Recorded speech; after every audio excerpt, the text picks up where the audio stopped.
Nung hospital siya siyang, malaki talaga ang nailabas naming pera. Halos lahat ng naipon namin, halos lahat yun nagalaw.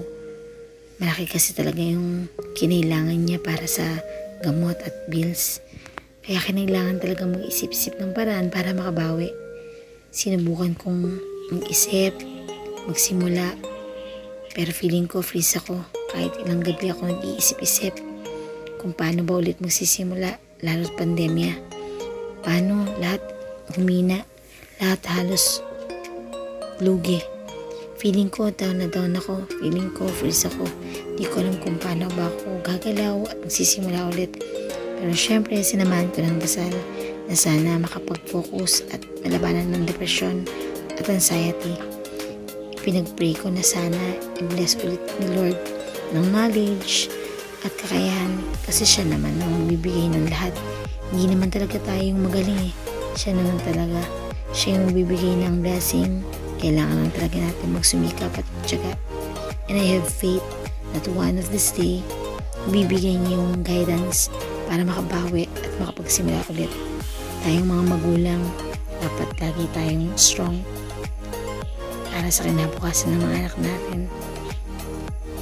para sa mga pangarap natin na walang pwedeng maging dahilan para uminto dahil sila ang bibigay lagi ng lakas sa atin para sa kanila yung lahat ng gagawin natin.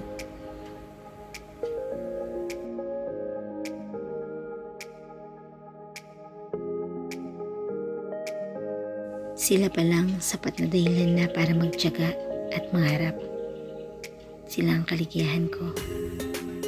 Ang pinaka-importante ay ang pagtitiwala natin sa Panginoon at maging sentro siya ng buhay natin. Okay lang magsimula tayo ulit sa umpisa.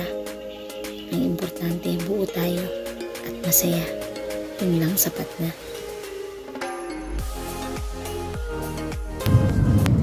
So hi mga B! Welcome back again to our channel, and of course it's Team Jelix again, and we are happy to back nga. Matagal-tagal din kami hindi nakapag-vlog kasi nga marami kaming inasikaso after namin lumabas ng hospital. Syempre tinutukan muna namin yung first month of medication ni Yeshang kasi kailangan talaga namin magbawi at palakasin yung kanyang immune system. Gaya nga ng sinabi ng doktor.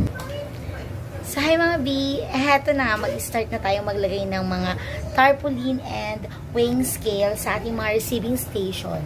So as I said nga, maraming beses po tayo nag-isip kung paano tayo ulit makakabawi, and I hope na this is will of God then, and ma-bless tayo na makakuha tayo ng maraming receiving station ka-partner sa laundry negosyo para marami rin tayong matulungan nakikita at the same time makakabawi tayo. So let's start!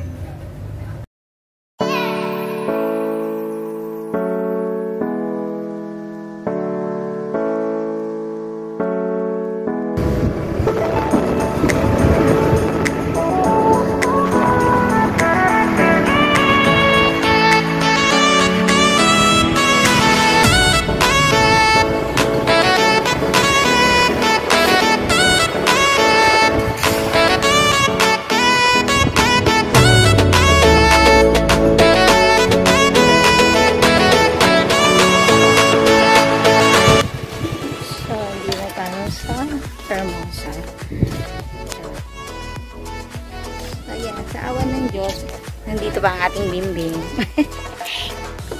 The good thing is that, praise God, kasi hindi naman nabenta si Bimbim at meron pa rin tayong Bimbim. Nung nagkasakit siya siyang, kahit paano na-produce naman siya without selling this car. So thank God.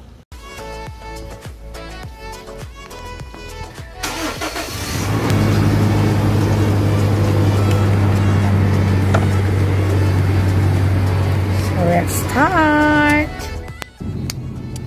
So mga B, ayan na, pupunta na tayo sa first laundry ka-partner sa negosyo natin. And sana mag-success tayo dito. So samahan niyo po kami. Let's go again! So ito na nga yung naisip namin paraan para kumita kami at makabawi mga B. Is ituloy yung dati naming plano So, before, nasa Las Piñas pa kami, isip na rin namin talagang magkaroon ng mga receiving station. Pero before kasi, booth. May mga booth siya. Tapos, parang cart, gano'n. So, ngayon, wala na siyang booth, wala nang cart. Siguro much better yung meron talagang pwesto sila. Like tindahan or small business para pinupuntahan sila. At, puntahan ng tao. So, para makita. Kahit, ano lang, tarpaulin lang ilagay. Oh, yan. So, ito ay booth food cart siya. So, maganda rin to kasi meriendahan. Kaya lang wala pa yata si owner. Chat ko na lang. Para hindi ano.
Ayan.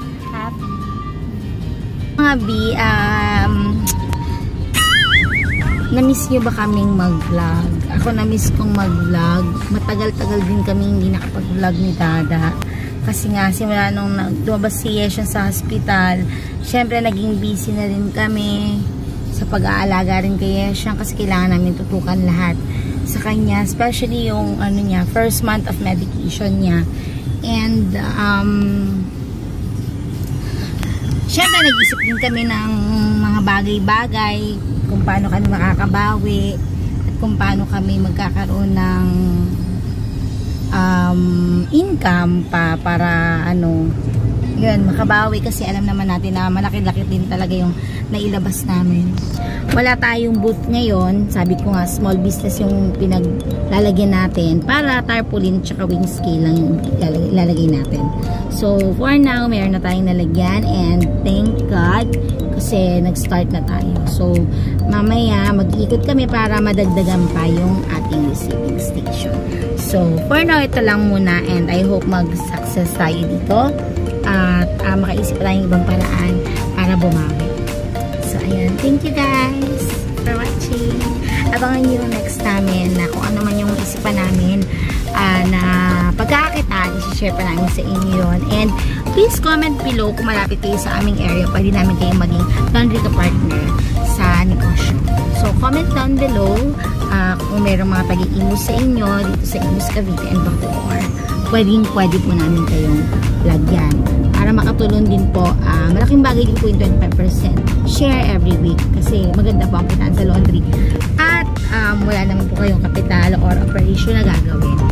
And kailangan yun nga, kailangan natin bumawi, kailangan natin mag-isip ng pagkakapirang kahit sabihin mo ng start or back to zero tayo, okay lang yun kasi lagi namang may paraan. So yun, ipon-ipon pa rin at ipon-ipon ulit. Thank you guys for watching.